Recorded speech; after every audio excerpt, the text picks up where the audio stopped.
Hi hello welcome to everyone. GK today study ವರ್ಲ್ಡ್ಗೆ ಎಲ್ಲರಿಗೂ ಸ್ವಾಗತ. ನಾವು ಇವತ್ತು ಬೆಳಗಾವಿ ವಿಭಾಗವನ್ನು ನೋಡೋಣ ಬನ್ನಿ. ಬೆಳಗಾವಿ ವಿಭಾಗದಲ್ಲಿ ಟೋಟಲಿ 7 ಜಿಲ್ಲೆಗಳಿದ್ದಾವೆ ನೋಡ್ರಿ. ಕಲಬುರಗಿ ವಿಭಾಗದಲ್ಲೂ 7 ಜಿಲ್ಲೆಗಳಿದ್ದವು, ಮತ್ತೆ ಈ ಬೆಳಗಾವಿ ವಿಭಾಗದಲ್ಲೂ ಸಹ 7 ಜಿಲ್ಲೆಗಳಿದ್ದಾವೆ. ಅವು ಯಾವ್ಯಾವು ಅಂತಂದ್ರೆ ವಿಜಯಪುರ,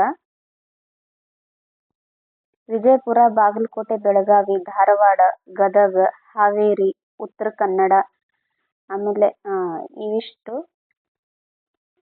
ಇದಿಷ್ಟು ಜಿಲ್ಲೆಗಳು ಏನು ಬೆಳಗಾವಿ ವಿಭಾಗದಲ್ಲಿ ಬರ್ತವೆ. 1956ರವರೆಗೆ ಮುಂಬೈ ಪ್ರಾಂತ್ಯದಲ್ಲಿದ್ದ 4 ಜಿಲ್ಲೆಗಳು ರಾಜ್ಯ ಪುನರ್ವಿಂಗಡಣೆಯಲ್ಲಿ ಕರ್ನಾಟಕದಲ್ಲಿ ವಿಲೀನ ಆಗ್ತವೆ. ಈ ವಿಭಾಗದಲ್ಲಿ 4 ಜಿಲ್ಲೆಗಳು 1956ರವರೆಗೂ ಮುಂಬೈ ಪ್ರಾಂತ್ಯದಲ್ಲಿ ಇರ್ತವೆ. 1956ರಲ್ಲಿ ರಾಜ್ಯ ಪುನರ್ವಿಂಗಡಣಾ ಆಯೋಗ ಬರುತ್ತಲ್ಲ, ಆವಾಗ ಇದು ಕರ್ನಾಟಕದಲ್ಲಿ ವಿಲೀನ ಆಗ್ತವೆ ಈ 4 ಜಿಲ್ಲೆಗಳು. ಈ ವಿಭಾಗದ ಧಾರವಾಡ ಜಿಲ್ಲೆಯನ್ನು 1997ರಲ್ಲಿ ವಿಭಜನೆ ಮಾಡಿ ಹಾವೇರಿ ಮತ್ತು ಗದಗ ಜಿಲ್ಲೆಗಳನ್ನ ರಚನೆ ಮಾಡಲಾಗುತ್ತೆ.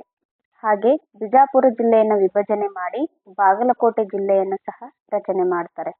ಈ ರೀತಿಯಾಗಿ ಇಲ್ಲಿ 7 ಜಿಲ್ಲೆಗಳನ್ನ ನಾವು ನೋಡ್ತೀವಿ. ಈ ಬೆಳಗಾವಿ ವಿಭಾಗದ ಬ್ಯಾಕ್ಗ್ರೌಂಡ್ ಹಿಸ್ಟ್ರಿನ ನೋಡ್ತಾ ಬಂದ್ರೆ, ಈ ಪ್ರದೇಶವನ್ನ ಶಾತವಾಹನರು ಮತ್ತು ಮೌರ್ಯರು ಆಳ್ವಿಕೆಯನ್ನು ಮಾಡ್ತಾರೆ. ನೋಡ್ರಿ, ಅಲ್ಲಿ ಗುಲ್ಬರ್ಗಾ ವಿಭಾಗ ಅಂತ ಬಂದಾಗಲೂ ಸಹ ಶಾತವಾಹನರು ಮತ್ತು ಮೌರ್ಯರು ಆಳ್ವಿಕೆಯನ್ನು ಮಾಡ್ತಾರೆ. ಇಲ್ಲೂ ಸಹ ಶಾತವಾಹನರು ಮತ್ತು ಮೌರ್ಯರು ಆಳ್ವಿಕೆ ಮಾಡ್ತಾರೆ. ಈ ವಿಭಾಗದ ಬನವಾಸಿಯು ಕದಂಬರ ರಾಜಧಾನಿಯಾಗಿತ್ತು. ನೋಡ್ರಿ, ಇಂಪಾರ್ಟೆಂಟ್ ನೋಡ್ರಿ, ಬನವಾಸಿ ಕದಂಬರ ರಾಜಧಾನಿಯಾಗಿತ್ತು. ಅದು ಬೆಳಗಾವಿ ವಿಭಾಗದಲ್ಲಿ ಬರುತ್ತೆ. ಬಾದಾಮಿ ಚಾಳುಕ್ಯರ ರಾಜಧಾನಿ ಬಾದಾಮಿ ಇಲ್ಲಿದೆ ನೋಡ್ರಿ. ಬಾದಾಮಿಯ ಚಾಳುಕ್ಯರ ರಾಜಧಾನಿ ಯಾವ್ದಾಗಿತ್ತು? ಬಾದಾಮಿ ಆಗಿತ್ತು. ಆ ಬಾದಾಮಿ ಸಹ ಈ ವಿಭಾಗಕ್ಕೆ ಸೇರಿದ ಒಂದು ಸ್ಥಳವಾಗಿದೆ. ಬಾದಾಮಿ ಪಟ್ಟದಕಲ್ಲು, ಐಹೊಳೆಗಳಲ್ಲಿ ವಿಶ್ವ ಪ್ರಸಿದ್ಧ ದೇವಾಲಯಗಳಿವೆ. ನೋಡ್ರಿ, ಬಾದಾಮಿ, ಐಹೊಳೆ ಮತ್ತು ಪಟ್ಟದಕಲ್ಲು ಇವು ವಿಶ್ವ ಪಾರಂಪರಿಕ ಪಟ್ಟಿಗೆ ಸೇರ್ಪಡೆಯಾದ ನಮ್ಮ ಕರ್ನಾಟಕದ ಪ್ರೇಕ್ಷಣೀಯ ಸ್ಥಳಗಳಾಗಿದ್ದಾವೆ ನೋಡ್ರಿ. ಬಾದಾಮಿಯ ಗುಹೆಗಳಲ್ಲಿ ಶಿಲ್ಪಕಲಾ ವೈಭವವನ್ನು ಸಹ ಇಲ್ಲಿ ಕಾಣಬಹುದು. ಈ ವಿಭಾಗದ ಬಸವನ ಬಾಗೇವಾಡಿ, ಕೂಡಲ ಸಂಗಮ ಮುಂತಾದ ವಚನ ಚಳುವಳಿಯ ಕೇಂದ್ರಗಳಾಗಿದ್ದವು. ನೋಡ್ರಿ, ಬಸವನ ಬಾಗೇವಾಡಿ ಇದು ಯಾರು? ಬಸವಣ್ಣನವರ ಹುಟ್ಟಿದ ಸ್ಥಳ ಬಸವನ ಬಾಗೇವಾಡಿ. ಅವರು ಐಕ್ಯವಾದ ಸ್ಥಳ ಯಾವುದು? ಕೂಡಲ ಸಂಗಮ. ಇದು ವಚನ ಚಳುವಳಿಯ ಕೇಂದ್ರಗಳಾಗಿದ್ದವು. ಸಾಮಾಜಿಕ ಬದಲಾವಣೆಯ ಹರಿಕಾರ ಶ್ರೀ ಬಸವೇಶ್ವರರು ಹುಟ್ಟಿದ ಸ್ಥಳ ಯಾವುದು? ಬಸವನ ಬಾಗೇವಾಡಿ. ಆಮೇಲೆ ಅವ್ರ ಐಕ್ಯರಾದ ಸ್ಥಳ ಕೂಡಲ ಸಂಗಮ ತುಂಬಾ ಚೆನ್ನಾಗಿದೆ, ಇದು ನೋಡಬಹುದು. ಐಕ್ಯ ಸ್ಥಳ ಇಲ್ಲಿದೆ ನೋಡಿ. ಇಲ್ಲಿನ ವಿಜಯಪುರದ ಗೋಳಗುಮ್ಮಟ ಮತ್ತು ಸವದತ್ತಿ ಯಲ್ಲಮ್ಮ ದೇವಾಲಯ ಪ್ರಸಿದ್ಧ ಪ್ರೇಕ್ಷಣೀಯ ತಾಣಗಳಾಗಿವೆ. ಬಿಜಾಪುರದ ಗೋಳಗುಮ್ಮಟ ಇದು ಪಿಸುಗುಟ್ಟುವ ಮೊಗಶಾಲೆ ಇಲ್ಲಿ ಇದೆ. ಇದು ತುಂಬಾ ಇಂಪಾರ್ಟೆಂಟ್. ಇದು ಬಹಳಷ್ಟು ಸಾರಿ ಹಿಂದೆ ಎಕ್ಸಾಮ್ ಅಲ್ಲಿ ಕೇಳಿದಾರೆ ನೋಡ್ರಿ. ಬೆಳಗಾವಿ ವಿಭಾಗದಲ್ಲಿ ರಾಷ್ಟ್ರಕೂಟರು, ತದನಂತರ ಬಹುಮನಿ ಅರಸರು ಆಳ್ವಿಕೆಯನ್ನ ಮಾಡ್ತಾರೆ. ಫಸ್ಟ್ ಯಾರು ಆಳ್ವಿಕೆ ಮಾಡ್ತಾರೆ? ಶಾತವಾಹನರು, ಆಮೇಲೆ ಮೌರ್ಯರು. ತದನಂತರ ಕದಂಬರ ರಾಜಧಾನಿ ಬನವಾಸಿ ಆಗಿರುತ್ತೆ. ಆಮೇಲೆ ಬಾದಾಮಿ ಚಾಳುಕ್ಯರು ಸಹ ಇಲ್ಲಿ ಆಳ್ವಿಕೆ ಮಾಡ್ತಾರೆ. ಅದಕ್ಕೆ ಅವರು ಬಾದಾಮಿಯನ್ನ ತಮ್ಮ ರಾಜಧಾನಿಯನ್ನಾಗಿ ಮಾಡ್ಕೊಂಡಿರ್ತಾರೆ. ನಂತರ ರಾಷ್ಟ್ರಕೂಟರು ಬಹುಮನಿಗಳು ಸಹ ಇಲ್ಲಿ ಆಳ್ವಿಕೆ ಮಾಡ್ತಾರೆ. ಭಾರತದ ಸ್ವಾತಂತ್ರ್ಯ ಚಳುವಳಿಯಲ್ಲಿ ಬೆಳಗಾವಿ ಭಾಗದ ಜಿಲ್ಲೆಗಳು ಅನನ್ಯ ಪಾತ್ರ ನಿರ್ವಹಿಸಿವೆ. ಕಿತ್ತೂರು ರಾಣಿ ಚೆನ್ನಮ್ಮ 1824ರಲ್ಲಿ ಬ್ರಿಟಿಷರ ವಿರುದ್ಧ ಚಾರಿತ್ರಿಕವಾಗಿ ಹೋರಾಡಿ ಇಂದು ವೀರ ಮಹಿಳೆ ಅಂತ ಅನ್ನಿಸ್ಕೊಂಡಿದ್ದಾರೆ. ಆ ನಂತರ ಸಂಗೊಳ್ಳಿ ರಾಯಣ್ಣ ನಡೆಸಿದ ಹೋರಾಟ ಸ್ಮರಣೀಯವಾಗಿದ್ದು ಮುಂದಿನ ರೈತ ಹೋರಾಟಗಳಿಗೂ ಪ್ರೇರಣೆಯಾಯಿತು. ಸಂಗೊಳ್ಳಿ ರಾಯಣ್ಣ ಮಾಡಿದ ಹೋರಾಟ ಮುಂದೆ ರೈತರು ಹೋರಾಟ ಮಾಡೋದಕ್ಕೆ ಪ್ರೇರಣೆಯಾಗುತ್ತೆ. ಮಹಾತ್ಮ ಗಾಂಧಿಯವರು ಅಧ್ಯಕ್ಷತೆ ವಹಿಸಿದ ಏಕಮಾತ್ರ ಭಾರತೀಯ ಕಾಂಗ್ರೆಸ್ ಅಧಿವೇಶನ ಎಲ್ಲಿ ನಡೆಯುತ್ತೆ ಅಂದ್ರೆ ಬೆಳಗಾವಿಯಲ್ಲಿ 1924ರಲ್ಲಿ. ಇದು 2024ರಲ್ಲಿ 100 ವರ್ಷ ಪೂರೈಸಿದೆ ನೋಡ್ರಿ. ಇದು ಬಹಳ ಇಂಪಾರ್ಟೆಂಟ್, ಇದು ಕೇಳ್ತಾರೆ ನೋಡ್ರಿ. ಗಾಂಧೀಜಿಯವರು ಭಾಗವಹಿಸಿರ್ತಕ್ಕಂಥ ಅಂದ್ರೆ ಅಧ್ಯಕ್ಷತೆ ವಹಿಸಿರ್ತಕ್ಕಂಥ ಭಾರತೀಯ ರಾಷ್ಟ್ರೀಯ ಕಾಂಗ್ರೆಸ್ ಅಧಿವೇಶನ ಯಾವುದು ಅಂತಂದ್ರೆ ಅದು ಬೆಳಗಾವಿ ಅಧಿವೇಶನ 1924ರಲ್ಲಿ ನಡೆಯುತ್ತೆ. ಈ ವಿಭಾಗದ ಜಿಲ್ಲೆಗಳು ಮುಂಬೈ ಪ್ರಾಂತ್ಯದ ಭಾಗದಲ್ಲಿದ್ದವು. ಕರ್ನಾಟಕ ಏಕೀಕರಣವಾದಾಗ 1956ರಲ್ಲಿ ಅವು ಕರ್ನಾಟಕದಲ್ಲಿ ವಿಲೀನಗೊಳ್ತವೆ. ಆರಂಭದಲ್ಲಿ ಈ ವಿಭಾಗದಲ್ಲಿ ಬೆಳಗಾವಿ, ಉತ್ತರ ಕನ್ನಡ, ಬಿಜಾಪುರ ಮತ್ತು ಧಾರವಾಡ ಎಂಬ 4 ಜಿಲ್ಲೆಗಳು ಮಾತ್ರ ಇಲ್ಲಿ ಇರ್ತವೆ. ಈ ವಿಭಾಗದಲ್ಲಿ ಕೇವಲ 4 ಜಿಲ್ಲೆಗಳು ಇರ್ತವೆ ಮೊಟ್ಟ ಮೊದಲಿಗೆ. ಅವು ಯಾವ್ಯಾವು ಅಂತಂದ್ರೆ ಬೆಳಗಾವಿ, ಉತ್ತರ ಕನ್ನಡ, ಬಿಜಾಪುರ ಮತ್ತು ಧಾರವಾಡ, ಈ 4 ಜಿಲ್ಲೆಗಳು ಇರ್ತವೆ. ಧಾರವಾಡನ್ನ 1997ರಲ್ಲಿ ವಿಭಜನೆ ಮಾಡಿ ಗದಗ ಮತ್ತು ಹಾವೇರಿ ಜಿಲ್ಲೆಗಳನ್ನ ರಚನೆ ಮಾಡ್ತಾರೆ. ಅದೇ ರೀತಿಯಾಗಿ ಇನ್ನೊಂದು ಜಿಲ್ಲೆನ ವಿಭಜನೆ ಮಾಡ್ತಾರೆ. ಅದು ಯಾವ್ದಂತಂದ್ರೆ ವಿಜಯಪುರ ಜಿಲ್ಲೆಯನ್ನ ವಿಭಜನೆ ಮಾಡಿ ಬಾಗಲಕೋಟೆ ಜಿಲ್ಲೆಯನ್ನ ರಚನೆ ಮಾಡ್ತಾರೆ. ಹೀಗೆ ಇಲ್ಲಿ 7 ಜಿಲ್ಲೆಗಳಾಗ್ತವೆ. ಓಕೆ, ಈ ವಿಭಾಗದ ವಿಜಯಪುರ, ಉತ್ತರ ಕನ್ನಡ ಮತ್ತು ಬೆಳಗಾವಿ ಅಂತರರಾಜ್ಯ ಗಡಿ ಜಿಲ್ಲೆಗಳಾಗಿವೆ. ನೋಡ್ರಿ, ವಿಜಯಪುರ, ಉತ್ತರ ಕನ್ನಡ ಮತ್ತು ಬೆಳಗಾವಿ ಇವು ಅಂತರರಾಜ್ಯ ಗಡಿಗಳಾಗಿವೆ. ಇವು ಮೇಲ್ಗಡೆ ಮಹಾರಾಷ್ಟ್ರ ಮತ್ತು ಕೆಳಗಡೆ ಗೋವಾ ಮತ್ತು ಮಹಾರಾಷ್ಟ್ರ ಮತ್ತು ಗೋವಾ ರಾಜ್ಯಗಳಿಗೆ ಇವು ಗಡಿಯನ್ನ ಹೊಂದ್ಕೊಂಡಿದ್ದಾವೆ. ಈ ಮ್ಯಾಪ್ ಅನ್ನ ಸ್ವಲ್ಪ ನೋಡ್ಬಿಡ್ರಿ. ಪ್ರಾಕೃತಿಕ ಸಂಪತ್ತು, ಬೆಳಗಾವಿ ವಿಭಾಗದ ಪ್ರಾಕೃತಿಕ ಸಂಪತ್ತು ಅಂತ ಬಂದ್ರೆ ಇದು ಇಲ್ಲಿನ ಸಂಪನ್ಮೂಲಗಳು ಸಮೃದ್ಧವಾಗಿವೆ. ತುಂಬಿ ಹರಿಯುವ ನದಿಗಳಿವೆ, ದಟ್ಟವಾದ ಅರಣ್ಯಗಳು ಸಹ ನಾವಿಲ್ಲಿ ನೋಡಬಹುದು. ಅನೇಕ ಖನಿಜ ನಿಕ್ಷೇಪಗಳನ್ನು ಸಹ ಈ ಬೆಳಗಾವಿ ವಿಭಾಗದಲ್ಲಿದ್ದಾವೆ. ಫಲವತ್ತಾದ ಮಣ್ಣು ಇಲ್ಲಿದೆ. ವಿದ್ಯುತ್ ಸ್ಥಾವರಗಳಿವೆ. ಈ ವಿಭಾಗದಲ್ಲಿ ಹರಿಯುವ ಪ್ರಮುಖ ನದಿಗಳು ಯಾವ್ಯಾವು ಅಂದ್ರೆ ಕೃಷ್ಣ, ಮಲಪ್ರಭಾ, ಘಟಪ್ರಭಾ, ಭೀಮಾ, ಕಾಳಿ, ತುಂಗಭದ್ರಾ ಮುಂತಾದ ನದಿಗಳು ಇಲ್ಲಿ ಹರಿತವೆ.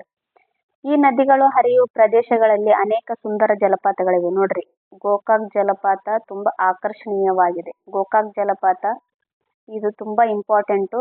ಅನೇಕ ಬಾರಿ ಈ ಹಿಂದೆ ನಡೆದಿರ್ತಕ್ಕಂಥ PSI, PC, KS ಎಕ್ಸಾಮ್ ಅಲ್ಲೂ ಸಹ ಇದನ್ನ ಕೇಳಿದ್ದಾರೆ. ನೋಡ್ರಿ, ಗೋಕಾಕ್ ಜಲಪಾತ ಎಲ್ಲಿ ಬರುತ್ತೆ ಅಂತಂದ್ರೆ ಅದು ಬೆಳಗಾವಿ ವಿಭಾಗದಲ್ಲಿ ಬೆಳಗಾವದಲ್ಲಿ ಬರುತ್ತೆ. ದಾಂಡೇಲಿ ಹತ್ತಿರದ ಮಾಗೋಡು ಜಲಪಾತ ಇದು ಸಹ ಎಕ್ಸಾಮ್ ಕೇಳಿದ್ದಾರೆ. ಆಮೇಲೆ ಕಾರವಾರ ಹತ್ತಿರದ ದೇವಮಾಲ ಜಲಪಾತ, ಓಕೆ, ಇದು ಸಹ ಎಕ್ಸಾಮ್ ಅಲ್ಲಿ ಕೇಳಿದ್ದಾರೆ. ಮುರುಡೇಶ್ವರ ಹತ್ತಿರದ ಅಪ್ಸರಕೊಂಡ ಜಲಪಾತ, ನೋಡ್ರಿ ಎಷ್ಟು ಚೆನ್ನಾಗಿ ಎಲ್ಲ ಎಕ್ಸಾಮ್ಗಳಲ್ಲಿ ಕೇಳಿದ್ದಾರೆ ಈ ಎಲ್ಲಾ ಜಲಪಾತಗಳು. ಸೊ ಒಂದ್ಸರಿ ನೋಡ್ಕೊಂಡ್ ಬಿಡ್ರಿ ಚೆನ್ನಾಗಿ. ಮುಂತಾದ ಪ್ರಾಕೃತಿಕ ಸೌಂದರ್ಯದ ತಾಣಗಳು ಈ ಬೆಳಗಾವಿ ವಿಭಾಗದಲ್ಲಿ ನಾವು ಕಾಣ್ತೀವಿ. ಪ್ರವಾಸೋದ್ಯಮಕ್ಕೆ ಉತ್ತಮವಾದ ವಾತಾವರಣ ಕೂಡ ಇಲ್ಲಿದೆ. ಅಂಶಿ ರಾಷ್ಟ್ರೀಯ ಉದ್ಯಾನವನ ಕಾಳಿ ನದಿ ದಡದಲ್ಲಿದೆ.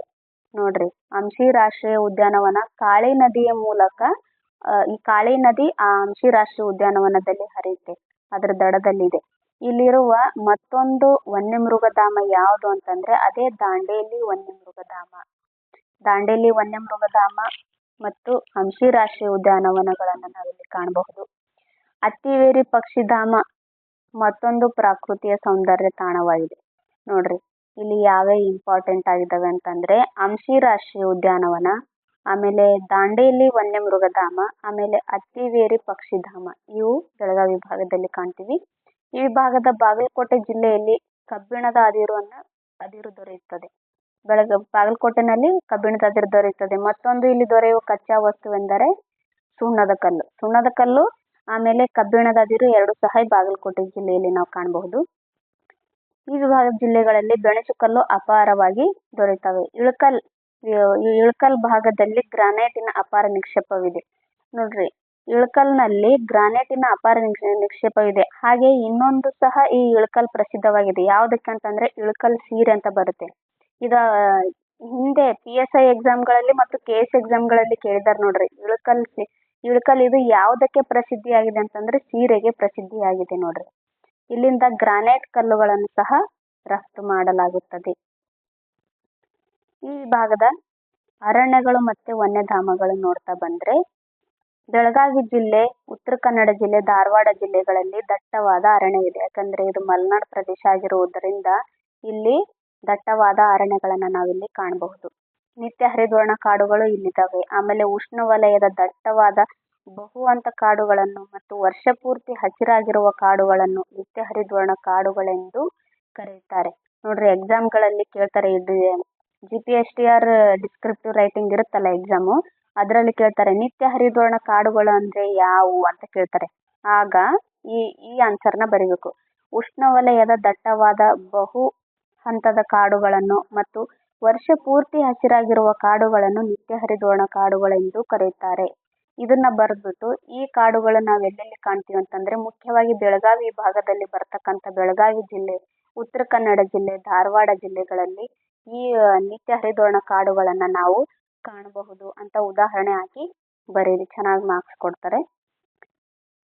ಇಲ್ಲಿ ಮೀಸಲು ಅರಣ್ಯ ಪ್ರದೇಶ ಕೂಡ ಇದೆ, ಸಂರಕ್ಷಿತ ಅರಣ್ಯ ಪ್ರದೇಶ ಕೂಡ ಇದೆ, ಮುಕ್ತ ಅರಣ್ಯ ಪ್ರದೇಶ ಕೂಡ ಇದೆ. ಉತ್ತರ ಕನ್ನಡ ಜಿಲ್ಲೆಯ ಒಟ್ಟು ವಿಸ್ತೀರ್ಣದಲ್ಲಿ 80% ಅರಣ್ಯ ಪ್ರದೇಶವಿದೆ. ನೋಡ್ರಿ, ಉತ್ತರ ಕನ್ನಡ ಜಿಲ್ಲೆ ಎಷ್ಟೈತಲ್ಲ ಆ ಒಂದು ಜಿಲ್ಲೆನಲ್ಲಿ ಆ ಜಿಲ್ಲೆಯ ವಿಸ್ತೀರ್ಣದಲ್ಲಿ 80% ಭೂಮಿ ಅರಣ್ಯ ಪ್ರದೇಶನೇ ಹೊಂದಿದೆ ನೋಡ್ರಿ. ಆನೆ, ಕಾಡೆಮ್ಮೆ, ಜಿಂಕೆ, ಹುಲಿ, ಚಿರತೆ, ಕರಡಿ, ನವಿಲು, ಕಾಡು ಬೆಕ್ಕು ಮುಂತಾದ ವನ್ಯ ಪ್ರಾಣಿಗಳನ್ನ ನಾವು ಇಲ್ಲಿ ಕಾಣಬಹುದು. ಬೇಟೆ ಮರ, ಗಂಧದ ಮರ, ಮತ್ತಿ, ನಂದಿ, ತೇಗ ಮುಂತಾದ ಬೆಲೆ ಬಾಳುವ ಮರಗಳು ಇಲ್ಲಿನ ಅರಣ್ಯಗಳಲ್ಲಿ ಬೆಳೆಯುತ್ತವೆ. ನೋಡ್ರಿ, ಈ ಗಂಧದ ಮರ ಇವೇನ ಇದಾವಲ್ಲ, ಮತ್ತಿ, ನಂದಿ, ತೇಗ ಇವು ಯಾವ ಪ್ರಕಾರದ ಮರಗಳು ಅಂತ ಹಿಂದೆ ಎಕ್ಸಾಮ್ ಅಲ್ಲಿ ಕೇಳಿದ್ದಾರೆ. ಇವು ನಿತ್ಯ ಹರಿದ್ವರ್ಣದಲ್ಲಿ ಕಂಡು ಬರ್ತಕ್ಕಂಥ ಮರಗಳು ನೋಡ್ರಿ. ಕೃಷಿ ಉದ್ದಿಮೆ ಅಂತ ಬಂದಾಗ ಈ ವಿಭಾಗದಲ್ಲಿ ವ್ಯಾಪಕವಾಗಿ ಕಪ್ಪು ಮತ್ತು ಕೆಂಪು ಮಣ್ಣು ಇದೆ. ನೋಡ್ರಿ, ಕಪ್ಪು ಮತ್ತು ಕೆಂಪು ಮಣ್ಣು ಬಹಳ ಉತ್ತಮವಾದ ಮಣ್ಣುಗಳಿವೆ. ಹಾಗಾಗಿ ಇಲ್ಲಿ ಬೆಳೆಗಳು ಸಹ ಚೆನ್ನಾಗಿ ಬೆಳಿತವೆ. ನೋಡ್ರಿ, ಹತ್ತಿ, ಭತ್ತ, ಜೋಳ, ಬೇಳೆಕಾಳು, ಗೋಧಿ, ಶೇಂಗಾ, ಸಜ್ಜೆ, ಮೆಣಸಿನಕಾಯಿ ಮುಖ್ಯ ಬೆಳೆಗಳಾಗಿದ್ದಾವೆ. ಇದರಲ್ಲಿ ಇದು ಎಕ್ಸಾಮ್ ಅಲ್ಲಿ GPSR ಎಕ್ಸಾಮ್ ಅಲ್ಲಿ ಕೇಳಿದಾರೆ ನೋಡ್ರಿ, ಖಾರಿಫ್ ಬೆಳೆಗಳು ಯಾವುವು ಅಂತಾನು ಕೇಳಿದ್ದಾರೆ. ಇದರಲ್ಲಿ ನೋಡ್ಕೊಳ್ರಿ ಒಂದ್ಸರಿ, ಖಾರಿಫ್ ಬೆಳೆಗಳು ಯಾವುವು, ಆಮೇಲೆ ರಬಿ ಬೆಳೆಗಳು ಯಾವುವು, ಈ ತರ ಎಕ್ಸಾಮ್ ಅಲ್ಲಿ ಕೇಳ್ತಾರೆ. ಇದನ್ನ ನೋಡ್ಕೊಂಡ್ ಬಿಡ್ರಿ. ಮಹಾಲಿಂಗಪುರದ ಬೆಲ್ಲ, ಬ್ಯಾಡಗಿ ಒಣಮೆಣಸಿನಕಾಯಿ, ಗೋಡಂಬಿ ಮುಂತಾದವು ಇಲ್ಲಿನ ಪ್ರಮುಖ ಉತ್ಪಾದನೆಗಳಾಗಿವೆ. ನೋಡ್ರಿ, ಬ್ಯಾಡಗಿ ಇದು ಮೆಣಸಿನಕಾಯಿಗೆ ಪ್ರಸಿದ್ಧ, ಇದು ಹಾವೇರಿ ಜಿಲ್ಲೆನಲ್ಲಿ ಬರುತ್ತೆ. ಮಹಾಲಿಂಗಪುರ ಇದು ಬೆಲ್ಲಕ್ಕೆ ಪ್ರಸಿದ್ಧಿಯಾಗಿದೆ. ಗೋಡಂಬಿ ಸಹ ಇಲ್ಲಿ ಬೆಳೀತಾರೆ.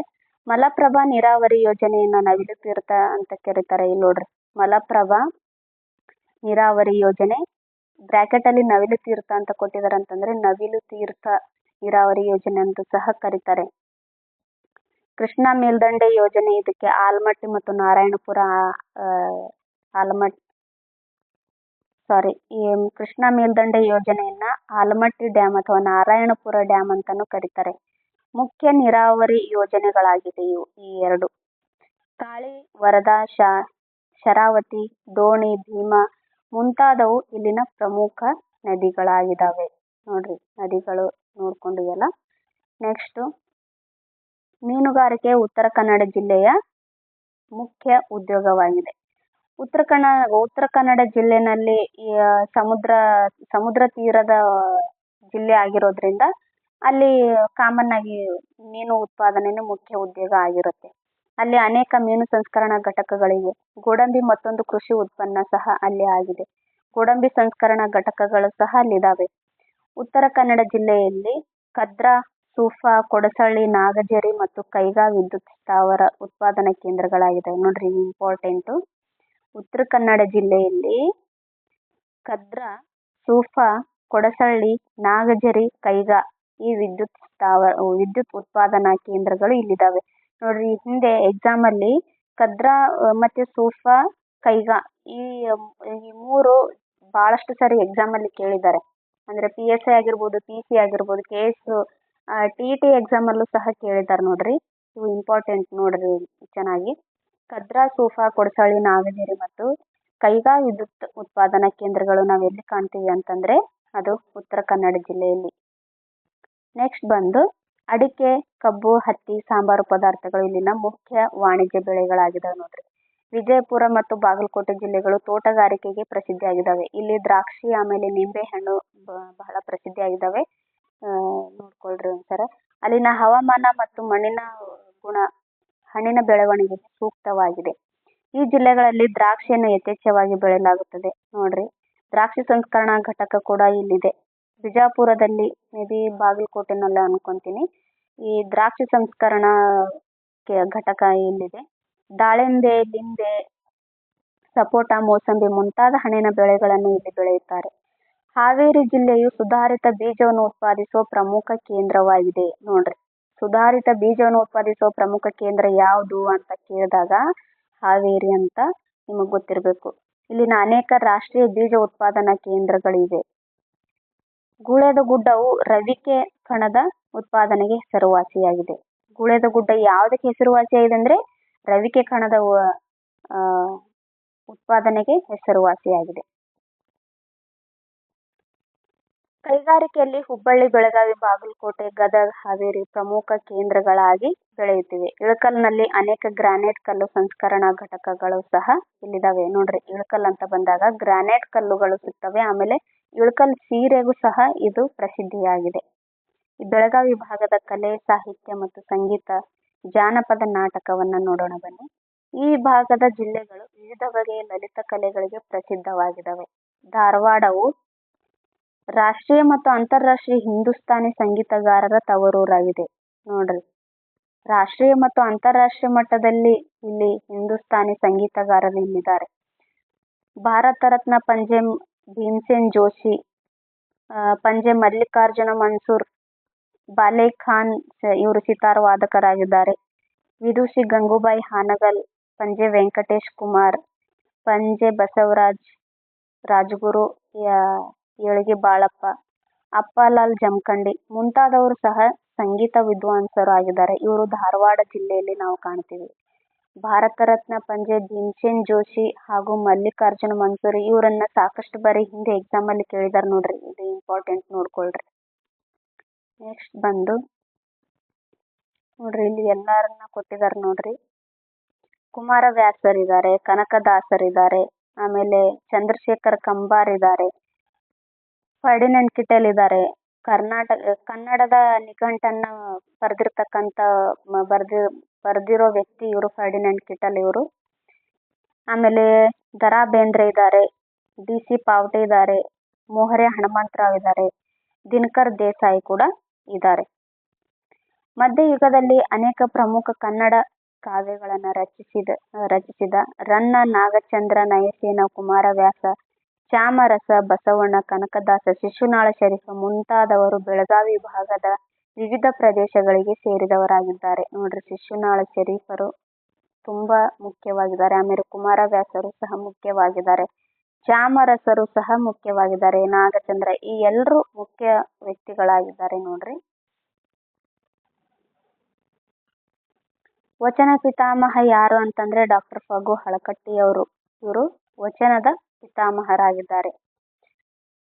ಬೂಸನೂರು ಮಠ, ದಿನಕರ ದೇಸಾಯಿ, ಬಸವರಾಜ್ ಕಟ್ಟಿಮನಿ, MM ಕಲಬುರ್ಗಿ, ಆದ್ಯರಂಗಾಚಾರ್ಯ ಇವರನ್ನ ಶ್ರೀರಂಗ ಅಂತ ಕರೀತಾರೆ. ಜ್ಞಾನಪೀಠ ಪ್ರಶಸ್ತಿ ಪುರಸ್ಕೃತರು ಯಾರಾಗಿದ್ದಾರೆ? ದರಾ ಬೇಂದ್ರೆ ಅವರು ಜ್ಞಾನಪೀಠ ಪ್ರಶಸ್ತಿಯನ್ನು ಸ್ವೀಕಾರ ಮಾಡಿದ ಬೆಳಗಾವಿ ವಿಭಾಗಕ್ಕೆ ಸೇರಿದ ವ್ಯಕ್ತಿ ದರಾ ಬೇಂದ್ರೆ ಅವರಾಗಿದ್ದಾರೆ. ಆಮೇಲೆ ವಿಕ್ರು ಗೋಕಾಕ್ ವಿಕ್ರು ಗೋಕಾಕ್ ಅವರು ಸಹ ಜ್ಞಾನಪೀಠ ಪ್ರಶಸ್ತಿಯನ್ನ ಪಡೆದಿದ್ದಾರೆ. ಗಿರೀಶ್ ಕಾರ್ನಾಡ್ ಅವರು ಸಹ ಜ್ಞಾನಪೀಠ ಪ್ರಶಸ್ತಿಯನ್ನ ಪಡೆದಿದ್ದಾರೆ. ಚಂದ್ರಶೇಖರ್ ಕಂಬಾರ್ ಅವರು ಸಹ ಈ ಜ್ಞಾನಪೀಠ ಪ್ರಶಸ್ತಿಯನ್ನ ಪಡೆದಿದ್ದಾರೆ. ನೋಡ್ರಿ, ಈ 4 ವ್ಯಕ್ತಿಗಳು ಬೆಳಗಾವಿ ವಿಭಾಗಕ್ಕೆ ಸೇರಿದ ವ್ಯಕ್ತಿಗಳು ಜ್ಞಾನಪೀಠ ಪ್ರಶಸ್ತಿ ಪುರಸ್ಕೃತರು ಆಗಿದ್ದಾರೆ. ಈ ಮುಂತಾದವರು ಈ ವಿಭಾಗದವರಾಗಿದ್ದು ಆಧುನಿಕ ಯುಗದಲ್ಲಿ ಕನ್ನಡ ಸಾಹಿತ್ಯವನ್ನು ಶ್ರೀಮಂತಗೊಳಿಸಿದರು. ಕನ್ನಡದ ನಿಘಂಟನ್ನು 4 ಸಂಪುಟಗಳಲ್ಲಿ ಹೊರತಂದ ರೆವೆಂಡ್ ಕಿಟೆಲ್ರವರ ಕಾರ್ಯಭೂಮಿ ಕೂಡ ಧಾರವಾಡ ಆಗಿತ್ತು. ಜಾನಪದ ಗಾರುಡಿಗ ಹುಕ್ಕೇರಿ ಬಾಳಪ್ಪ, ನಾಡೋಜ ಸುಕ್ರಿ ಬೊಮ್ಮಗೌಡ ಮುಂತಾದವರು ಜಾನಪದ ಕ್ಷೇತ್ರದಲ್ಲಿ ಹೆಸರು ಮಾಡಿದವರಾಗಿದ್ದಾರೆ. ಶ್ರೀಕೃಷ್ಣ ಪಾರಿಜಾತ, ಬಡಗುತಿಟ್ಟು, ಯಕ್ಷಗಾನ, ಸಣ್ಣಾಟ, ದೊಡ್ಡಾಟ ಮುಂತಾದ ಕಲಾ ಪ್ರಕಾರಗಳು ಇಲ್ಲಿ ಬೆಳೆದವು. ಅಪ್ಪಲಾಲ್ ಜಮಖಂಡಿ, ಕೌಜಲಗಿ ನಿಂಗಮ್ಮ, ಲೋಕಾಪುರ ದೇಶಪಾಂಡೆ ಮುಂತಾದವರು ನಟನಾ ಕಲೆಯನ್ನು ಸಹ ಇಲ್ಲಿ ನೋಡಬಹುದು. ನೋಡ್ರಿ, ಧಾರವಾಡದಲ್ಲಿ ಕರ್ನಾಟಕ ವಿಶ್ವವಿದ್ಯಾಲಯವನ್ನ ನಾವು ನೋಡಬಹುದು. ಕರ್ನಾಟಕ ವಿದ್ಯಾವರ್ಧಕ ಸಂಘ ಕೂಡ ಈ ಧಾರವಾಡದಲ್ಲಿದೆ. ನೋಡ್ರಿ, ಕರ್ನಾಟಕ ವಿದ್ಯಾವರ್ಧಕ ಸಂಘ ಎಲ್ಲಿದೆ ಅಂತ ಸಾಕಷ್ಟು ಬಾರಿ ಎಕ್ಸಾಮ್ ಅಲ್ಲಿ ಕೇಳಿದಾರೆ. ನೋಡ್ರಿ, ಇದನ್ನ ನೋಡ್ಕೊಳ್ರಿ, ಇದು ಧಾರವಾಡದಲ್ಲಿದೆ. ಈ ಬೆಳಗಾವಿ ವಿಭಾಗದ ಶಿಕ್ಷಣ ಮತ್ತು ಆರೋಗ್ಯವನ್ನ ನೋಡ್ತಾ ಬಂದ್ರೆ ಧಾರವಾಡ, ಬೆಳಗಾವಿ, ವಿಜಯಪುರ ಪ್ರಮುಖ ಶಿಕ್ಷಣ ಕೇಂದ್ರಗಳಾಗಿದ್ದಾವೆ. ನೋಡ್ರಿ, ಧಾರವಾಡ ಅಂತ ಬಂದರೆ ಈ ಕಾಂಪಿಟೇಟಿವ್ ಎಕ್ಸಾಮ್ಗೆ ಓದ್ತಿರ್ತಕ್ಕಂಥ ಭಾಳಷ್ಟು ಜನನ ನಾವಲ್ಲಿ ನೋಡ್ತೀವಿ. ಧಾರವಾಡದಲ್ಲಿ 1949ರಲ್ಲಿ ಪ್ರಾರಂಭಿಸಲಾದ ಕರ್ನಾಟಕ ವಿಶ್ವವಿದ್ಯಾಲಯವಿದೆ ನೋಡ್ರಿ. ಈ ಕರ್ನಾಟಕ ವಿಶ್ವವಿದ್ಯಾಲಯ ಎಷ್ಟರಲ್ಲಿ ಸ್ಥಾಪನೆ ಆಯಿತು ಅಂತಂದರೆ ಅದು 1949ರಲ್ಲಿ ಸ್ಥಾಪನೆ ಆಯಿತು. ಹುಬ್ಬಳ್ಳಿಯಲ್ಲಿ ಕರ್ನಾಟಕ ರಾಜ್ಯ ಕಾನೂನು ವಿಶ್ವವಿದ್ಯಾಲಯವಿದೆ ನೋಡ್ರಿ. ಕರ್ನಾಟಕ ರಾಜ್ಯ ಕಾನೂನು ವಿಶ್ವವಿದ್ಯಾಲಯ ಎಲ್ಲಿದೆ ಅಂತಂದರೆ ಹುಬ್ಬಳ್ಳಿ. ಕರ್ನಾಟಕ ವಿಶ್ವವಿದ್ಯಾಲಯ ಎಲ್ಲಿದೆ ಅಂತಂದರೆ ಧಾರವಾಡ. ಆ ಕರ್ನಾಟಕ ವಿಶ್ವವಿದ್ಯಾಲಯ ಎಷ್ಟರಲ್ಲಿ ಸ್ಥಾಪನೆ ಆಯಿತು ಅಂತಂದರೆ 1949ರಲ್ಲಿ ಇದು ಸ್ಥಾಪನೆ ಆಗುತ್ತೆ. ಬೆಳಗಾವಿಯಲ್ಲಿ ರಾಣಿ ಚೆನ್ನಮ್ಮ ವಿಶ್ವವಿದ್ಯಾಲಯ ಕೂಡ ಇದೆ ಮತ್ತು ವಿಶ್ವೇಶ್ವರಯ್ಯ ತಾಂತ್ರಿಕ ವಿಶ್ವವಿದ್ಯಾಲಯ ಕೂಡ ಈ ಬೆಳಗಾವಿ ಜಿಲ್ಲೆಯಲ್ಲೇ ನಾವು ನೋಡ್ತೀವಿ. ವಿಜಯಪುರದಲ್ಲಿ ಕರ್ನಾಟಕ ರಾಜ್ಯ ಅಕ್ಕ ಮಹಾದೇವಿ ಮಹಿಳಾ ವಿಶ್ವವಿದ್ಯಾಲಯವಿದೆ ನೋಡ್ರಿ. ಬಿಜಾಪುರ ಯೂನಿವರ್ಸಿಟಿ ಅಂತ ಕರಿತಿದ್ರು ಇದು ಮುಂಚೆ. ಈ ರೀಸೆಂಟ್ ಇದು ಹೆಸರನ್ನ ಚೇಂಜ್ ಮಾಡಿ ಅಕ್ಕ ಮಹಾದೇವಿ ಯೂನಿವರ್ಸಿಟಿ ಅಂತ ಮಾಡಿದ್ದಾರೆ. ಬಾಗಲಕೋಟೆಯಲ್ಲಿ ತೋಟಗಾರಿಕೆ ವಿಜ್ಞಾನಗಳ ವಿಶ್ವವಿದ್ಯಾಲಯವಿದೆ ನೋಡ್ರಿ. ಯಾವ ವಿಶ್ವವಿದ್ಯಾಲಯ ಎಲ್ಲಿದೆ ಇನ್ನೊಂದ್ಸತಿ ಹೇಳ್ಬಿಡ್ತೀನಿ ನೋಡ್ರಿ. ಧಾರವಾಡದಲ್ಲಿ ಕರ್ನಾಟಕ ವಿಶ್ವವಿದ್ಯಾಲಯವಿದೆ. ಅದು ಎಷ್ಟರಲ್ಲಿ ಸ್ಥಾಪನೆ ಆಗುತ್ತೆ ಅಂದರೆ 1949ರಲ್ಲಿ. ಹುಬ್ಬಳ್ಳಿಯಲ್ಲಿ ಕಾನೂನು ವಿಶ್ವವಿದ್ಯಾಲಯವಿದೆ. ಬೆಳಗಾವಿಯಲ್ಲಿ ರಾಣಿ ಚೆನ್ನಮ್ಮ ವಿಶ್ವವಿದ್ಯಾಲಯವಿದೆ ಹಾಗೂ ಅದೇ ಬೆಳಗಾವಿಯಲ್ಲಿ ವಿಶ್ವೇಶ್ವರಯ್ಯ ತಾಂತ್ರಿಕ ವಿಶ್ವವಿದ್ಯಾಲಯವಿದೆ. ಹಾಗೆ ಬಿಜಾಪುರದಲ್ಲಿ ಕರ್ನಾಟಕ ರಾಜ್ಯ ಅಕ್ಕ ಮಹಾದೇವಿ ಮಹಿಳಾ ಯೂನಿವರ್ಸಿಟಿ ಇದೆ. ಹಾಗೆ ಬಾಗಲಕೋಟೆನಲ್ಲಿ ತೋಟಗಾರಿಕೆ ವಿಜ್ಞಾನಗಳ ವಿಶ್ವವಿದ್ಯಾಲಯವಿದೆ ನೋಡ್ರಿ. ಈ ಹಿಂದೆ ಎಕ್ಸಾಮಲ್ಲಿ ಎಲ್ಲಾನು ಕೇಳಿದರೆ ಸ್ವಲ್ಪ ಚೆನ್ನಾಗಿ ನೋಡ್ಕೊಂಡು ಬಿಡ್ರಿ ಆಯ್ತಾ. ಸಿದ್ದೇಶ್ವರ ಸ್ವಾಮಿಗಳು ವಿಜಯಪುರ ಜಿಲ್ಲೆಯ ನಂದಿಹಾಳದಲ್ಲಿ 1940 ಸೆಪ್ಟೆಂಬರ್ 5ರಂದು ಓಗೆಪ್ಪ ಬಿರಾದಾರ್ ಮತ್ತು ಸಂಗವ್ವ ಬಿರಾದಾರ್ ಅವರ ದಂಪತಿಗಳಿಗೆ ಇವರು ಜನಿಸ್ತಾರೆ. ಇವರು ಇಲ್ಲಿ ಈ ಭಾಗದ ಜನರಿಗೆ ಸಾಕಷ್ಟು ಜ್ಞಾನವನ್ನ ಹಂಚಿದ್ದಾರೆ. ಇವರ ಸ್ವಂತ ಊರು ಬಿಜ್ಜರಗಿ. ಸಿದ್ದೇಶ್ವರರು ಸಂತರು ಮತ್ತು ಆಧ್ಯಾತ್ಮಿಕ ಚಿಂತಕರಾಗಿದ್ದು ಇವರಿಗೆ ಕಾಯಕ ಯೋಗಿ ಎಂಬ ಹೆಸರಿನಿಂದ ಕರೆಯಲಾಗುತ್ತದೆ ನೋಡ್ರಿ. ಕಾಯಕ ಯೋಗಿ ಎಂದು ಈ ಸಿದ್ದೇಶ್ವರ ಸ್ವಾಮಿಗಳನ್ನ ಕರೀತಾರೆ. ಪ್ರವಚನಗಳ ಮೂಲಕ ಹಲವಾರು ಜನರಿಗೆ ದಾರಿದೀಪವಾಗಿದ್ದ ಸ್ವಾಮಿಗಳು ಬಿಜಾಪುರದ ಜ್ಞಾನ ಯೋಗಾಶ್ರಮದ ಮುಖ್ಯಸ್ಥರಾಗಿದ್ದರು ನೋಡ್ರಿ. ಜ್ಞಾನ ಯೋಗಾಶ್ರಮ ಎಲ್ಲಿದೆ ಅಂತಂದ್ರೆ ಬಿಜಾಪುರದಲ್ಲಿದೆ. ಇವರನ್ನ ಕಾಯಕ ಯೋಗಿ ಅಂತ ಕರಿತಾ ಇದ್ರು. ಇದು ಇಂಪಾರ್ಟೆಂಟ್ ನೋಡ್ಕೊಳ್ರಿ. ಈ ವಿಭಾಗದ ಜಿಲ್ಲೆಗಳು ಸಾಕ್ಷರತೆಯಲ್ಲಿ ಉತ್ತಮ ಸ್ಥಾನದಲ್ಲಿವೆ. ಬೆಳಗಾವಿ, ಹುಬ್ಬಳ್ಳಿ, ವಿಜಯಪುರ, ಬಾಗಲಕೋಟೆಗಳಲ್ಲಿ ವೈದ್ಯಕೀಯ ಕಾಲೇಜುಗಳಿವೆ ಮತ್ತು ಇಂಜಿನಿಯರಿಂಗ್ ಕಾಲೇಜುಗಳು ಸಹ ಇಲ್ಲಿ ನಾವು ಕಾಣಬಹುದು. 19ನೇ ಶತಮಾನದ ಕೊನೆಯ ಭಾಗದಲ್ಲಿ ಡೆಪ್ಯೂಟಿ ಚನ್ನಬಸಪ್ಪನವರ ನೇತೃತ್ವದಲ್ಲಿ ಕನ್ನಡ ಶಾಲೆಗಳು ಈ ಭಾಗದಲ್ಲಿ ಆರಂಭವಾಗ್ತವೆ ನೋಡ್ರಿ. ಈ ಭಾಗದಲ್ಲಿ ಕನ್ನಡ ಶಾಲೆಗಳು ಯಾರ ನೇತೃತ್ವದಲ್ಲಿ ಆರಂಭವಾಗುತ್ತೆ ಅಂತಂದ್ರೆ ಡೆಪ್ಯೂಟಿ ಚನ್ನಬಸಪ್ಪ ಅವರ ನೇತೃತ್ವದಲ್ಲಿ ಕನ್ನಡ ಶಾಲೆಗಳು ಆರಂಭವಾಗ್ತವೆ. ಅನೇಕ ಖಾಸಗಿ ಶಿಕ್ಷಣ ಸಂಸ್ಥೆಗಳು ಶಿಕ್ಷಣ ಕ್ಷೇತ್ರದಲ್ಲಿ ದುಡಿಯುತ್ತವೆ. ಕ್ರಿಶ್ಚಿಯನ್ ಮಿಷನರಿ ಸಂಸ್ಥೆಗಳು ಶಿಕ್ಷಣ ಪ್ರಸಾರದಲ್ಲಿ ಅಪಾರ ಕಾಣಿಕೆಯನ್ನು ಸಹ ನೀಡಿದವೆ. ಕನ್ನಡ ನಿಘಂಟನ್ನು 4 ಸಂಪುಟಗಳಲ್ಲಿ ಹೊರತಂದ ಫರ್ಡಿನೆಂಡ್ ಕಿಟಲ್ರ ಕಾರ್ಯಭೂಮಿ ಕೂಡ ಈ ಧಾರವಾಡ ಆಗಿತ್ತು. ಆರೋಗ್ಯ ಕ್ಷೇತ್ರದಲ್ಲಿಯೂ ಬೆಳಗಾವಿ ಸಾಕಷ್ಟು ಪ್ರಗತಿಯನ್ನ ಸಾಧಿಸಿದ್ದು ನಾವು ನೋಡಬಹುದು. ಜನಸಂಖ್ಯೆ ಬೆಳವಣಿಗೆ ಪ್ರಮಾಣವು ಇಲ್ಲಿ ಇಳಿಮುಖ ಕಂಡಿದೆ. ಶಿಶು ಮರಣ ಪ್ರಮಾಣ, ತಾಯಂದಿರ ಮರಣ ಪ್ರಮಾಣ ಅಧಿಕ ಮಟ್ಟದಲ್ಲಿದೆ. ಈ ವಿಭಾಗದಲ್ಲಿ ಅನೇಕ ಆರೋಗ್ಯ ಕೇಂದ್ರಗಳಿವೆ. ಹುಬ್ಬಳ್ಳಿಯಲ್ಲಿ ಆರೋಗ್ಯ ಉಪಕೇಂದ್ರಗಳಿವೆ. ವೈದ್ಯಕೀಯ ಕಾಲೇಜುಗಳು ಸಹ ಇಲ್ಲಿ ನಾವು ಕಾಣಬಹುದು. ಈ ವಿಭಾಗದ ಸಾಂಸ್ಕೃತಿಕ ಸಂಪತ್ತು ಅಂತ ಬಂದಾಗ ಈ ವಿಭಾಗವು ಸಾಂಸ್ಕೃತಿಕ ಸಂಪತ್ತಿನಿಂದ ಸಮೃದ್ಧವಾದ ವಿಭಾಗ ಈ ಬೆಳಗಾವಿ ವಿಭಾಗವಾಗಿದೆ. ಇಲ್ಲಿ ಕಲೆ, ಸಂಗೀತ, ನಾಟಕ, ಸಾಹಿತ್ಯಗಳಿಗೆ ಈ ಭಾಗದ ಜಿಲ್ಲೆಗಳ ಕೊಡುಗೆ ಅಪಾರವಾಗಿದೆ ಎಂಬುದನ್ನು ನಾವು ಈ ಹಿಂದೆ ನೋಡಿದ್ದೀವಿ. ಯಾಕಂದ್ರೆ ಇಲ್ಲಿ ಅನೇಕ ಸಂಗೀತಗಾರರು ಇಲ್ಲಿ ಇರೋದನ್ನ ನಾವು ನೋಡ್ತೀವಿ. ಭಾರತ ರತ್ನ ಪ್ರಶಸ್ತಿಗಳನ್ನ ಗಳಿಸಿರ್ತಕ್ಕಂಥ ಮಹಾನ್ ಗಣ್ಯ ವ್ಯಕ್ತಿಗಳು ಇಲ್ಲಿ ಇದ್ದಾರೆ. ಇಲ್ಲಿನ ಸಂಗೀತಗಾರರು ರಾಷ್ಟ್ರೀಯ ಮತ್ತು ಅಂತಾರಾಷ್ಟ್ರೀಯ ಮಟ್ಟದಲ್ಲಿ ಪ್ರಸಿದ್ಧಿಯನ್ನ ಪಡೆದಿದ್ದಾರೆ. ಗಾನಯೋಗಿ ಪಂಚಾಕ್ಷರಿ ಗವಾಯಿಗಳು ನೋಡ್ರಿ, ಇವರು ತುಂಬಾ ಇಂಪಾರ್ಟೆಂಟ್ ನೋಡ್ರಿ.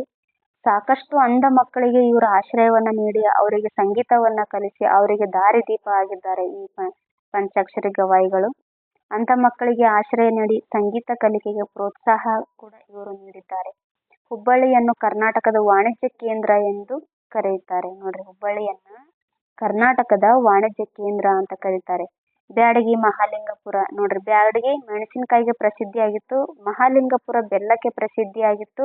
ವಿಜಯಪುರ ಈ ನಿಂಬೆ ಹಣ್ಣಿಗೆ ಪ್ರಸಿದ್ಧಿಯಾಗಿದೆ. ಹಾಗೆ ಮೆಣಸಿನಕಾಯಿಗೂ ಸಹ ಪ್ರಸಿದ್ಧಿಯಾಗಿದೆ. ದ್ರಾಕ್ಷಿ ಕೂಡ ಇಲ್ಲಿ ಈ ಬಿಜಾಪುರದಲ್ಲಿ ಸಾಕಷ್ಟು ಬೆಳೀತಾರೆ. ಇವೇನು ಬ್ಯಾಡಗಿ, ಮಹಾಲಿಂಗಪುರ, ವಿಜಯಪುರ ಕ್ರಮವಾಗಿ ಮೆಣಸಿನಕಾಯಿ, ಬೆಲ್ಲ, ಆಮೇಲೆ ದ್ರಾಕ್ಷಿ ವ್ಯಾಪಾರ ಕೇಂದ್ರಗಳಾಗಿದ್ದಾವೆ. ಬೆಳಗಾವಿ ಭಾಗವು ವೃತ್ತಿ ರಂಗಭೂಮಿಯ ಸಮೃದ್ಧ ಸ್ಥಾನವಾಗಿದೆ. ಈ ವಿಭಾಗದ ನೋಡ್ರಿ, ಆವಾಗಲೇ ನಾನು ಹೇಳಿದ್ನಲ್ಲ, ಭಾರತ ರತ್ನ ಪ್ರಶಸ್ತಿ ಪಡೆದಿರತಕ್ಕಂಥ ಭೀಮಸೇನ ಜೋಶಿ ಅವರು ಇವರೇ ನೋಡ್ರಿ, ಮಹಾನ್ ವ್ಯಕ್ತಿ ಭೀಮಸೇನ ಜೋಶಿ. ಆಮೇಲೆ ಮಲ್ಲಿಕಾರ್ಜುನ್ ಮನ್ಸೂರ್ ಇವರು ಸಿತಾರ್ ವಾದಕರಾಗಿದ್ದಾರೆ. ಗಂಗೂಬಾಯಿ ಹಾನಗಲ್ ಅವರು ಸಹ ಈ ವಿಭಾಗಕ್ಕೆ ಸೇರಿದವರಾಗಿದ್ದಾರೆ. ನೋಡ್ರಿ, ಪಂಚಾಕ್ಷರಿ ಗವಾಯಿಗಳು ಇವರೇ ನೋಡ್ರಿ, ಇವರು ಒಬ್ಬ ಅಂಧ ವ್ಯಕ್ತಿ. ಇವರಂತೆ ಅನೇಕ ಅಂಧ ವಿದ್ಯಾರ್ಥಿಗಳಿಗೆ ಆಶ್ರಯ ನೀಡಿ ಅವರಿಗೆ ಸಂಗೀತವನ್ನು ಕಲಿಸಿ ಶಿಕ್ಷಣವನ್ನು ಕೊಟ್ಟು ಅವರಿಗೆ ದಾರಿದೀಪ ಆಗಿರ್ತಕ್ಕಂಥ ಮಹಾನ್ ವ್ಯಕ್ತಿ ಈ ಪಂಚಾಕ್ಷರಿ ಗವಾಯಿಗಳು ಆಗಿದ್ದಾರೆ ನೋಡ್ರಿ. ಈ ವಿಭಾಗದ ತಾಂತ್ರಿಕ ಸ್ಮಾರಕಗಳು ವಿಶ್ವವಿಖ್ಯಾತವಾಗಿವೆ. ಬಾದಾಮಿ, ಪಟ್ಟದಕಲ್ಲು ಮತ್ತು ಐಹೊಳೆಗಳಲ್ಲಿನ ಚಾರಿತ್ರಿಕ ಸ್ಮಾರಕಗಳು ಕರ್ನಾಟಕ ಸಂಸ್ಕೃತಿಯ ಸೂಚಿಗಳಾಗಿದ್ದಾವೆ. ಇವು ವಿಶ್ವ ಪಾರಂಪರಿಕ ಪಟ್ಟಿಗೆ ಸೇರ್ಪಡೆಯಾಗಿದ್ದಾವೆ. ಎಷ್ಟರಲ್ಲಿ ಅಂದರೆ 1986ರಲ್ಲಿ ಇವು ವಿಶ್ವ ಪಾರಂಪರಿಕ ಪಟ್ಟಿಗೆ ಸೇರ್ಪಡೆಯಾಗುತ್ತೆ. ಅದೇ 1986ರಲ್ಲಿ ಹಂಪಿ ಕೂಡ ವಿಶ್ವ ಪಾರಂಪರಿಕ ಪಟ್ಟಿಗೆ ಸೇರ್ಪಡೆಯಾಗಿರ್ತಕ್ಕಂಥ ನಮ್ಮ ಕರ್ನಾಟಕದ ಸ್ಥಳ ಆಗಿದೆ ನೋಡ್ರಿ.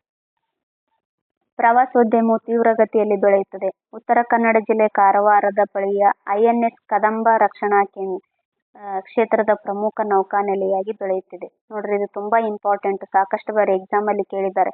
PC ಎಕ್ಸಾಮ್ಗಂತೂ ಸಾಕಷ್ಟು ಸಾರಿ ಕೇಳಿದ್ದಾರೆ ನೋಡ್ರಿ. ಈ INS ಕದಂಬ ರಕ್ಷಣಾ ಕ್ಷೇತ್ರ ನೌಕಾನೆಲೆ ಎಲ್ಲಿ ಅದ ಅಂತ ಕೇಳಿದ್ದಾರೆ ಎಕ್ಸಾಮ್ ಅಲ್ಲಿ. ಇದು ಉತ್ತರ ಕನ್ನಡ ಜಿಲ್ಲೆ ಕಾರವಾರ ಅಂತ ಹೇಳಬೇಕು. ಈ ಜಿಲ್ಲೆಯ ದಟ್ಟ ಅರಣ್ಯ ಪ್ರದೇಶವು ಅನೇಕ ವನ್ಯಮೃಗಗಳಿಗೆ ವಾಸಸ್ಥಾನವಾಗಿದೆ. ಇದು ಅನೇಕ ನದಿಗಳಿಗೆ ಉಗಮ ಸ್ಥಾನವೂ ಕೂಡ ಆಗಿದೆ. ಈ ವಿಭಾಗದಲ್ಲಿನ ಅನೇಕ ಜಲಪಾತಗಳು ಆಕರ್ಷಣೀಯವಾಗಿ ಪ್ರವಾಸಿಗರನ್ನು ಅಪಾರ ಸಂಖ್ಯೆಯಲ್ಲಿ ಸೆಳೆಯುತ್ತಿದೆ. ಸಮುದ್ರ ದಂಡೆಗಳಲ್ಲಿನ ಬೀಚುಗಳು ಮತ್ತು ಪ್ರವಾಸಿ ತಾಣಗಳು ಇಲ್ಲಿ ನಾವು ನೋಡಬಹುದು. ಸ್ವಾತಂತ್ರ್ಯ ಹೋರಾಟಗಾರರು ಅಂತ ಬಂದಾಗ ಸ್ವಾತಂತ್ರ್ಯ ಹೋರಾಟಗಾರರು ಇಲ್ಲಿ ನೋಡ್ರಿ, ಪಾಟೀಲ್ ಪುಟ್ಟಪ್ಪ ಅವರನ್ನು ಕೊಟ್ಟಿದ್ದಾರೆ, ಡಾಕ್ಟರ್ ಫಗು ಹಳಕಟ್ಟಿ ಅವರನ್ನು ಕೊಟ್ಟಿದ್ದಾರೆ ನೋಡ್ರಿ. ನೆಕ್ಸ್ಟ್ ನೋಡೋಣ ಬನ್ನಿ. ಬೆಳಗಾವಿ ಭಾಗದ ಕಿತ್ತೂರಿನಲ್ಲಿ 19ನೇ ಶತಮಾನದಲ್ಲಿಯೇ ಬ್ರಿಟಿಷರ ವಿರುದ್ಧ ಸಂಗ್ರಾಮ ಆರಂಭವಾಯಿತು. ಈ ಸಂಗ್ರಾಮವನ್ನ ಮಾಡಿರ್ತಕ್ಕಂಥ ಮಹಾನ್ ವೀರ ಮಹಿಳೆ ಯಾರು ಅಂತಂದ್ರೆ ಕಿತ್ತೂರು ರಾಣಿ ಚೆನ್ನಮ್ಮ. ಇವರು ಬ್ರಿಟಿಷರ ವಿರುದ್ಧ ಹೋರಾಡಿ ಇಂದು ಒಬ್ಬ ಮಹಾನ್ ವ್ಯಕ್ತಿಯಾಗಿ ಹೊರಹೊಮ್ಮಿದ್ದಾರೆ. ಸ್ವಾತಂತ್ರ್ಯಕ್ಕಾಗಿ ಮೈಲಾರ ಮಹದೇವಪ್ಪ ತಮ್ಮ ಪ್ರಾಣವನ್ನೇ ಬಲಿ ನೀಡಿದ್ದಾರೆ. ಸ್ವಾತಂತ್ರ್ಯ ಹೋರಾಟದಲ್ಲಿ ಬೆಳಗಾವಿ ವಿಭಾಗದ ಜಿಲ್ಲೆಗಳ ಪಾತ್ರ ಹಿರಿದಾಗಿದೆ ನೋಡ್ರಿ. ಮೈಲಾರ ಮಹದೇವಪ್ಪ ಇದಾರಲ್ಲ, ದಂಡಿ ಸತ್ಯಾಗ್ರಹದಲ್ಲಿ ಭಾಗವಹಿಸಿರ್ತಕ್ಕಂಥ ಅತಿ ಕಿರಿಯ ವ್ಯಕ್ತಿಯಾಗಿದ್ದಾರೆ. ಆಮೇಲೆ ನಮ್ಮ ಕರ್ನಾಟಕದಿಂದ ಭಾಗವಹಿಸಿದ ವ್ಯಕ್ತಿ ಕೂಡ ಇವರಾಗಿದ್ದಾರೆ. ಈ ವಿಭಾಗದ ಸಾವಿರಾರು ಜನರು ಸ್ವಾತಂತ್ರ್ಯ ಹೋರಾಟದಲ್ಲಿ ಭಾಗವಹಿಸಿ ಸೆರೆಮನೆ ಶಿಕ್ಷೆಯನ್ನ ಅನುಭವಿಸಿದ್ದಾರೆ. ಸ್ವಾತಂತ್ರ್ಯ ಹೋರಾಟದಲ್ಲಿ ಭಾಗವಹಿಸಿದವರಲ್ಲಿ ಪ್ರಮುಖರೆಂದರೆ ಸಿದ್ದಪ್ಪ ಕಂಬಳಿ, ಆಲೂರು ವೆಂಕಟರಾಯ, ನಾಸು ಹರ್ಡೇಕರ್ ಮಂಜಪ್ಪ, ಗಂಗಾಧರರಾವ್ ದೇಶಪಾಂಡೆ. ಮೊತ್ತ ಮೊದಲು ಕನ್ನಡಾಂಬೆಯ ಚಿತ್ರಪಟವನ್ನು ರಚಿಸಿದ ದೊಡ್ಡಮೇಟಿ ಅಂದಾನಪ್ಪನವರು, ಆಮೇಲೆ RR ದಿವಾಕರ್ ಅವರು, ನಾಡೋಜ ಪಾಟೀಲ್ ಪುಟ್ಟಪ್ಪ ಮುಂತಾದವರು ಸಹ ಈ ಭಾರತದ ಸ್ವಾತಂತ್ರ್ಯ ಹೋರಾಟದಲ್ಲಿ ಭಾಗವಹಿಸ್ತಾರೆ ನೋಡ್ರಿ. ಇವ್ರು ಇಂಪಾರ್ಟೆಂಟ್ ನೋಡ್ರಿ. ಕನ್ನಡಾಂಬೆಯ ಚಿತ್ರಪಟವನ್ನ ರಚಿಸಿದವರು ಯಾರು ಅಂತ ಎಕ್ಸಾಮ್ ಅಲ್ಲಿ ಕೇಳಿದ್ದಾರೆ ಈ ಹಿಂದೆ. ದೊಡ್ಡಮೇಟಿ ಅಂದಾನಪ್ಪ. ನೆಕ್ಸ್ಟ್, ಮುನವಳ್ಳಿ ವಕೀಲರ ನೇತೃತ್ವದಲ್ಲಿ ನಡೆದ ರಾಮದುರ್ಗ ಸಂಸ್ಥಾನ ವಿಮೋಚನಾ ಹೋರಾಟದಲ್ಲಿ 8 ಜನ ಗಲ್ಲಿಗೇರ್ತಾರೆ ನೋಡ್ರಿ. ಮುನವಳ್ಳಿ ವಕೀಲರ ನೇತೃತ್ವದಲ್ಲಿ ಯಾವ ಒಂದು ಹೋರಾಟ ನಡೆಯುತ್ತೆ ಅಂತಂದ್ರೆ ರಾಮದುರ್ಗ ಸಂಸ್ಥಾನ ವಿಮೋಚನಾ ಹೋರಾಟ ನಡೆಯುತ್ತೆ. ಅದರಲ್ಲಿ 8 ಜನ ಗಲ್ಲಿಗೇರ್ತಾರೆ. ಇವರೆಲ್ಲರೂ ಸ್ವಾತಂತ್ರ್ಯ ಹೋರಾಟದಲ್ಲಿ ಜೊತೆಯಲ್ಲಿ ಕರ್ನಾಟಕ ಏಕೀಕರಣಕ್ಕೂ ಸಹ ಹೋರಾಟ ಮಾಡಿದ್ರು. ಈ ಹೋರಾಟದ ಜೊತೆಯಲ್ಲಿ ಕರ್ನಾಟಕ ಏಕೀಕರಣಕ್ಕೂ ಹೋರಾಟ ನಡೆಸಿದರು. ಈ ಹೋರಾಟಗಳ ಜೊತೆಗೆ ಏಕೀಕರಣದ ಜೊತೆಯಲ್ಲಿ ಅನೇಕ ಸಮಾಜ ಸುಧಾರಣೆಯಲ್ಲಿ ತೊಡಗಿದ್ದರು. ರಾಹ ದೇಶಪಾಂಡೆಯವರು ಸಮಸ್ತ ಕನ್ನಡಿಗರ ಆತ್ಮಾಭಿಮಾನವನ್ನು ಬಡಿದೆಬ್ಬಿಸುವ ಸಪ್ತಾಕ್ಷರಿ ಮಂತ್ರವಾದ ಸಿರಿಗನ್ನಡಂ ಗೆಲ್ಗೆಯನ್ನು ಕೊಟ್ಟರು. ನೋಡ್ರಿ, ಸಿರಿಗನ್ನಡಂ ಗೆಲ್ಗೆ ಎಂಬ ಕರೆಯನ್ನ ಯಾರು ಕೊಟ್ಟರು ಅಂತಂದ್ರೆ ಅದು ಯಾರಪ್ಪ ಅಂತಂದ್ರೆ ರಾ. ದೇಶಪಾಂಡೆಯವರು. ಇವರು ಸಿರಿಗನ್ನಡಂ ಗೆಲ್ಗೆ ಅಂತ ಒಂದು ವಾಕ್ಯ ಕೊಡೋದ್ರ ಮೂಲಕ ಈ ಯುವ ಜನರಲ್ಲಿ, ಎಲ್ಲಾ ಜನರಲ್ಲೂ ಹೋರಾಟದ ಕಿಚ್ಚನ್ನ ಎಬ್ಬಿಸ್ತಾರೆ. ವಚನ ಸಾಹಿತ್ಯದ ಪಿತಾಮಹ ಎಂಬ ಬಿರುದಿಗೆ ಪಾತ್ರರಾಗಿದ್ದ ಡಾಕ್ಟರ್ ಫಗು ಹಳಕಟ್ಟಿಯವರು ಪತ್ರಿಕೋದ್ಯಮದಲ್ಲಿ ಕೆಲಸ ಮಾಡಿದರು. ಮೊಹರೆ ಹನುಮಂತರಾಯ್. ನೋಡ್ರಿ, ಈ ಫಗು ಹಳಕಟ್ಟಿಯವರು ಪತ್ರಿಕೋದ್ಯಮದಲ್ಲಿ ಕೆಲಸ ಮಾಡೋ ಮೂಲಕ ಎಲ್ಲ ಜನರಿಗೆ ಏಕೀಕರಣದ ಬಗ್ಗೆ ಅರಿವನ್ನ ಮೂಡಿಸ್ತಾರೆ. ಆಮೇಲೆ ಏಕೀಕರಣದ ಉರಿ ಅವರಲ್ಲಿ ಏಕೀಕರಣ ಮಾಡ್ತಕ್ಕಂತ ಉರಿ ತುಂಬಿಸ್ತಾರೆ ಇವರು. ಪಾಟೀಲ್ ಪುಟ್ಟಪ್ಪ ಮುಂತಾದವರು ಪತ್ರಿಕೆಗಳ ಮೂಲಕ ಸ್ವಾತಂತ್ರ್ಯ ಹೋರಾಟಕ್ಕೆ ಜನರಿಗೆ ಪ್ರೇರಣೆಯನ್ನ ನೀಡ್ತಾರೆ. ನೋಡ್ರಿ, ಇದಿಷ್ಟು ಬೆಳಗಾವಿ ವಿಭಾಗಕ್ಕೆ ಸೇರಿದ ಪಾಠ ಇದಾಗಿತ್ತು. ನೆಕ್ಸ್ಟ್ ಕ್ವಶನ್ ಆನ್ಸರ್ ನೋಡೋಣ ಬನ್ನಿ. ಬೆಳಗಾವಿ ವಿಭಾಗದ ಜಿಲ್ಲೆಗಳು ಡ್ಯಾಶ್ ಎಂಬ ವರ್ಷದಲ್ಲಿ ಕರ್ನಾಟಕದಲ್ಲಿ ವಿಲೀನ ಆಗಿತ್ತು ಅಂತಂದ್ರೆ ಅದು 1956ರಲ್ಲಿ ರಾಜ್ಯ ಪುನರ್ವಿಂಗಡಣಾ ಆಯೋಗದಲ್ಲಿ ಈ ಕರ್ನಾಟಕದ 4 ಜಿಲ್ಲೆಗಳು ಕರ್ನಾಟಕದಲ್ಲಿ ವಿಲೀನ ಆಗ್ತವೆ. ಈ ವಿಭಾಗದ 4 ಜಿಲ್ಲೆಗಳು. ಬ್ರಿಟಿಷರ ವಿರುದ್ಧ ಹೋರಾಟ ನಡೆಸಿದ ರಾಣಿ ಹೆಸರು ಯಾರು ಅಂತಂದ್ರೆ ಕಿತ್ತೂರು ರಾಣಿ ಚೆನ್ನಮ್ಮ. ಹಾವೇರಿ, ಗದಗ ಮತ್ತು ಬಾಗಲಕೋಟೆ ಈ ಹೊಸ ಜಿಲ್ಲೆಗಳು ರಚನೆಯಾಗಿದ್ದು ಎಷ್ಟರಲ್ಲಿ ಅಂದ್ರೆ 1997ರಲ್ಲಿ ಈ ಜಿಲ್ಲೆಗಳು ರಚನೆಯಾಗ್ತವೆ. ಬಾದಾಮಿ ಯಾರ ಮನೆತನದ ರಾಜಧಾನಿಯಾಗಿತ್ತು ಅಂತಂದ್ರೆ ಬಾದಾಮಿ ಚಾಳುಕ್ಯರ ರಾಜಧಾನಿ ಈ ಬಾದಾಮಿಯಾಗಿತ್ತು. ಇಳಕಲ್ಲಿನಲ್ಲಿ ಗ್ರಾನೈಟ್ ಕಲ್ಲು ಸಂಪನ್ಮೂಲವಾಗಿ ಇಲ್ಲಿ ಸಿಗುತ್ತೆ. ಬೆಳಗಾವಿ ವಿಭಾಗದ ಬ್ಯಾಡಗಿ ಡ್ಯಾಶ್ ಕೃಷಿ ಉತ್ಪನ್ನಕ್ಕೆ ಹೆಸರುವಾಸಿಯಾಗಿದೆ. ನೋಡ್ರಿ, ಆವಾಗ್ಲೇ ಹೇಳಿದ್ದೆ ನಾನು, ಬ್ಯಾಡಗಿ ಅಂತ ಬಂದ್ರೆ ಬ್ಯಾಡಗಿ ಮೆಣಸಿನಕಾಯಿ ಅಂತ ಹೇಳಬೇಕು. ಬೆಳಗಾವಿ ವಿಭಾಗದ ಡ್ಯಾಶ್ ವಿಶ್ವವಿದ್ಯಾಲಯ ಜಿಲ್ಲೆಯಲ್ಲಿ ತೋಟಗಾರಿಕೆ ಇದೆ. ಇದು ಬಾಗಲಕೋಟೆ ಜಿಲ್ಲೆಯಲ್ಲಿ. ನೋಡ್ರಿ, ಬಾಗಲಕೋಟೆ ಜಿಲ್ಲೆಯಲ್ಲಿ ತೋಟಗಾರಿಕಾ ವಿಶ್ವವಿದ್ಯಾಲಯವನ್ನು ನಾವು ಕಾಣಬಹುದು. ಕರ್ನಾಟಕ ರಾಜ್ಯದಲ್ಲಿ ಪ್ರಥಮ ಮಹಿಳಾ ವಿಶ್ವವಿದ್ಯಾಲಯ ಎಲ್ಲಿದೆ? ಇದು ಬಿಜಾಪುರದಲ್ಲಿ ನಾವು ಕಾಣ್ತೀವಿ. ಮುನವಳ್ಳಿ ವಕೀಲರ ನೇತೃತ್ವದಲ್ಲಿ ನಡೆದ ರಾಮದುರ್ಗ ಸಂಸ್ಥಾನದ ವಿಮೋಚನಾ ಹೋರಾಟದಲ್ಲಿ 8 ಜನ ಗಲ್ಲಿಗೇರ್ತಾರೆ. ಬೆಳಗಾವಿ ವಿಭಾಗದ ಡ್ಯಾಶ್ ಜಿಲ್ಲೆಯಲ್ಲಿ ಬೀಜೋತ್ಪಾದನಾ ಕೇಂದ್ರವಿದೆ ಅಂತಂದ್ರೆ ಅದು ಹಾವೇರಿ ಜಿಲ್ಲೆಯಲ್ಲಿ ಬೀಜೋತ್ಪಾದನಾ ಕೇಂದ್ರವನ್ನ ನಾವು ಕಾಣಬಹುದು.